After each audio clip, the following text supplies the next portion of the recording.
আর এদিকে অবস্থা দেখুন, এইভাবেই আস্তে আস্তে পানা সরাতে হচ্ছে।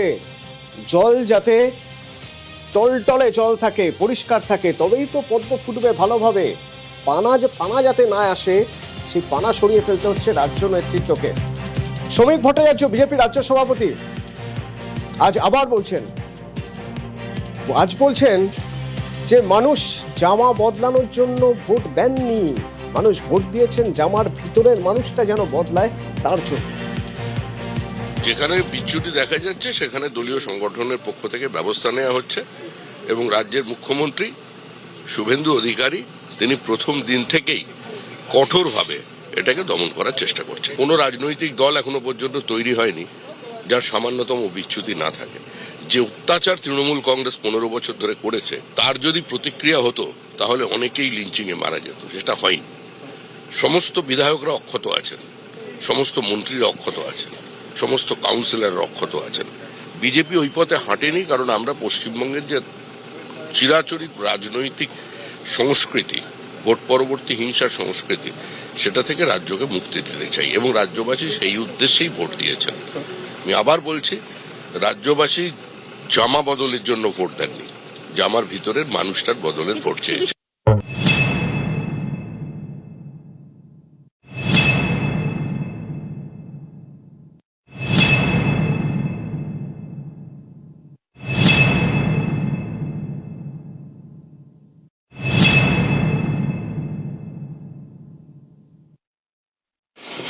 নমস্কার, নিউজ 18 বাংলার স্টুডিওয়ে এই মুহূর্তে আমি অয়ন।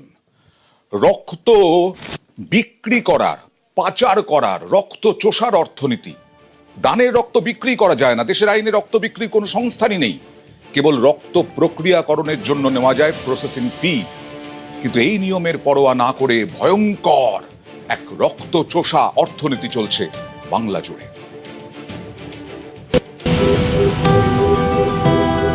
রক্তদান মহৎদান, মাইকে এই মন্ত্র শুনিয়ে ক্লাবে ক্লাবে রক্তদান শিবির, কিন্তু দান করা এই রক্তকে ঘিরেই চলে রক্ত চোষাদের কারবার।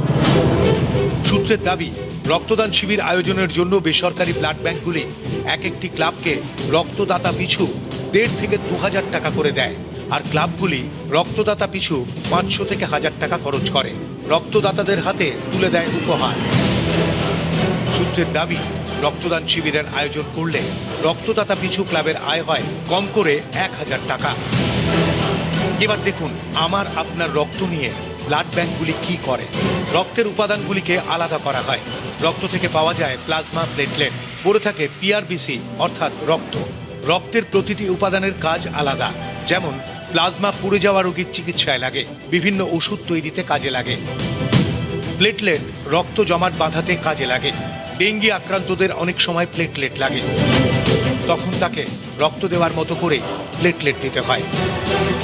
প্লাজমা, প্লেটলেট বের করে নেওয়ার পর পড়ে থাকে পিআরবিসি, এক কথায় রক্ত, যা রোগীর শরীরে দেওয়া হয়।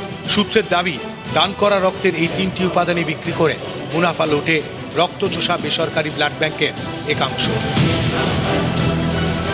জীবনদায়ী রক্তের এই কালোবাজারে সবকিছুরই রেট চার্ট আছে। প্রথমেই ধরা যাক প্লাজমার কথা। 1 প্যাকেট রক্ত থেকে 200 মিলিলিটার প্লাজমা পাওয়া যায়, অর্থাৎ 5 প্যাকেট রক্ত থেকে 1 লিটার প্লাজমা পাওয়া যায়। সূত্রের দাবি, 1 লিটার প্লাজমা বিক্রি করা হয় 6000 টাকায়।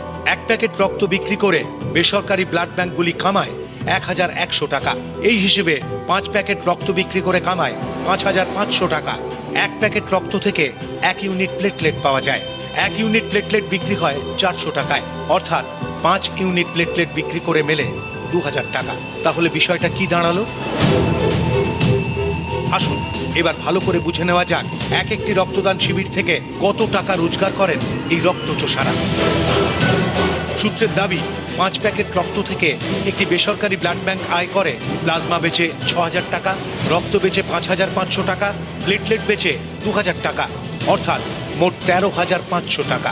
লাভের গুড় বেশ ভালোই মিষ্টি, কারণ 5 লিটার রক্ত বেচে বেসরকারি ব্লাড ব্যাংকের আয় 13500 টাকা। 5 লিটার রক্তের জন্য ক্লাবকে খুব বেশি হলে 10,000 টাকা দিতে হয়, অর্থাৎ 5 লিটার রক্ত বেচে বেসরকারি ব্লাড ব্যাংক লাভ করে 3500 টাকা। এই লাভের করি শুধুমাত্র বেসরকারি ব্লাড ব্যাংকগুলির ঘরেই ঢোকে না, রক্তদান শিবির করে লাভের গুড় খায় ক্লাবগুলো। রক্তদান শিবির আয়োজনের জন্য বেসরকারি ব্লাড ব্যাংকগুলি এক একটি ক্লাবকে রক্তদাতা পিছু প্রায় 2000 টাকা করে দেয়, আর ক্লাবগুলি রক্তদাতা পিছু 500 থেকে 1000 টাকা খরচ করে রক্তদাতাদের উপহার দিতে।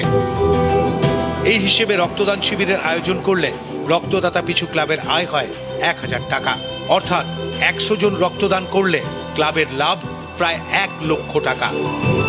দান করা রক্ত বেচে কোটি